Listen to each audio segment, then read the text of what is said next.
Grants to communities for local parks and recreation projects are a cornerstone of the lottery funding. By 2008, more than $67 million have been awarded to counties, cities, and towns to fund recreation and heritage projects. The Junior Ranger program introduces children age 6 to 12 to the outdoors. We have a multitude of opportunities to reach out to children. One of the things that I've done since arriving to the Gorge in 1988 was I built a partnership with Martin Luther King Early Childhood Center in Northeast Portland. And my goal simply was to get inner city children and at-risk youth out to their state parks to enjoy. Interpretive programs connect people to places. They help people see things a little differently, maybe appreciate the natural world even more. All the historical stories are really connected to the natural environment, and then by offering interpretation, people are starting to discover and get connected to those stories. State Parks' interpretive program, Whale Watch Spoken Here, is the largest whale watching organization in the world, with more than 1,000 trained volunteers. Those are just part of a huge contingent of volunteers: park hosts, adopt-a-park volunteers, parks friends groups, youth groups, and others who contribute more than 500,000 hours each year, the equivalent of 250 full-time employees and an $8 million economic value. An important part of State Parks' legacy is the daunting task of maintenance.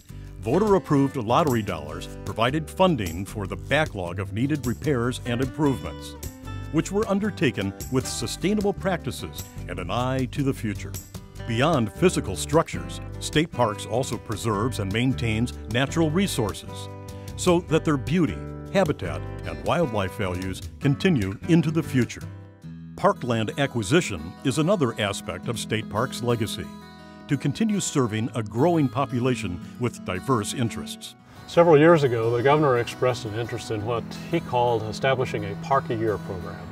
And the Park a Year program is an opportunity to buy and open a new park, or to develop and maybe open an existing property that we own for public use. Stubb Stewart State Park is the first park that will have the full gamut of hiking, camping, RV camping, group camping, day use areas, cabins for both groups and individuals. So it's a real milestone, if you will, in sort of the history of park development in our state. We hope it's the first of several more to come as we benefit from the Measure 66 funds brought to us by the voters in 1998.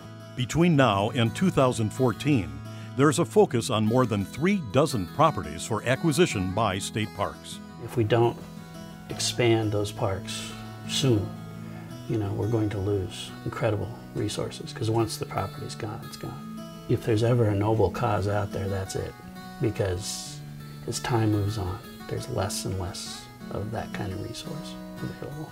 I think the agency is getting excited about the fact that we have new visitors with new needs and new expectations of us coming in. It's a challenge.